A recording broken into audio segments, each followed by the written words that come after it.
Para ulama berbahas.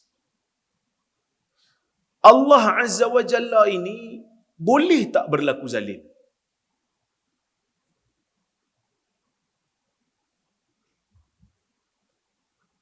Pertama kita kena sepakat dulu, Allah tak zalim. Wa ma rabbuka bidhallamin lil abid. Allah tak zalim. Allah telah memberi jaminan yang dia tidak akan zalim pada sesiapa. Sebab itu disebut inni haramtu zulma ala nafsi. Aku telah mengharamkan kezaliman pada aku, pada diri aku. Allah tak berlaku zalim. Cuma adalah di kalangan ulama ni bahas. Allah dah janji dia tak akan berlaku zalim. Tapi kalau dia nak buat zalim, boleh ke tak boleh?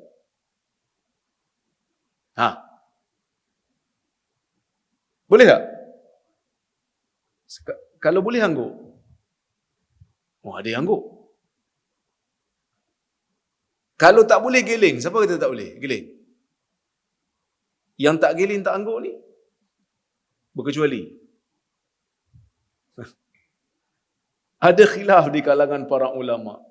Allah ni boleh ke tak boleh buat zalim?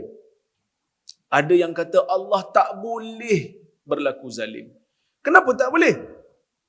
Sebab zalim ni satu benda yang tak layak untuk Allah. Jadi tak boleh. Ada yang kata boleh. Cuma Allah tak nak buat.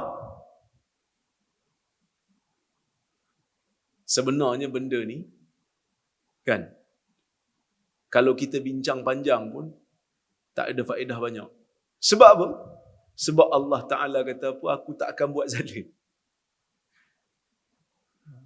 Cuma kenapa ulama' beza pendapat ni? Sebab definisi zalim yang mereka pegang tu beza.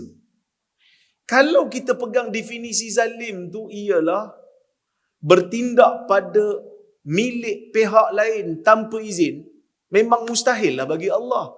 Sebab apa saja yang ada dalam alam ini, semua milik Allah. Jadi Allah Ta'ala nak buat apa pun dia punya suka. Tak akan boleh berlaku zalim. Kita boleh berlaku zalim. Sebab apa? Sebab ada benda yang bukan kita punya. Ada benda yang bukan milik kita. Tapi kalau Allah, semua benda dia punya. Betul tak? Syurga dia punya. Neraka dia punya. Semua yang ada dalam dunia ni dia punya. Kalau Allah Ta'ala nak bagi musibah pada orang baik pun, itu hak dia. Kalau Allah Ta'ala nak bagi nikmat melampau pada orang yang jahat pun, itu hak dia. Itu tak nama zalim. Itu memang Allah bertindak pada perkara yang memang menjadi milik dia. Maka kezaliman kalau dalam definisi ini, mustahil bagi Allah. Takkan mungkin Allah berlaku zalim. Nampak? Kalau kita pegang definisi zalim tadi apa dia? Tak taat kepada pihak yang wajib ditaati. Mungkin tak Allah berlaku zalim dengan definisi ini? Tak mungkin. Allah Ta'ala nak taat pada siapa? Dia Tuhan. Dia tak perlu taat pada siapa-siapa. Kita perlu taat. Kita perlu taat pada pemimpin. Kita perlu taat pada mak bapak. Kita perlu taat kepada majikan. Dalam perkara yang makruf lah. Dalam perkara yang bukan maksiat. Tapi kalau kita pegang definisi, tak seronok tu kuliah macam ni, kan? Banyak batuk dia bercakap. Tapi kalau kita pegang definisi, meletak satu benda bukan di tempatnya, Allah boleh buat tak? Ada yang kata Allah mampu, tapi Allah tak nak buat. Kerana apa? Kerana Allah itu bersifat dengan sifat sempurna.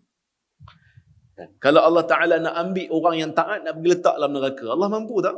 Mampu. Tapi Allah Ta'ala buat tak? Allah Ta'ala janji, Allah Ta'ala tak buat. Kerana keadilan Allah. Jadi sebab itu, saya sebut, isu ni ada khilaf, tetapi kita bincang panjang-panjang pun, natijahnya tetap sama. Allah Ta'ala tidak berlaku zalim pada sesiapa. Kerana Allah Ta'ala sebut dalam hadis ni, inni haramtu zulma ala nafsi. Allah mengharamkan kezaliman pada diri dia.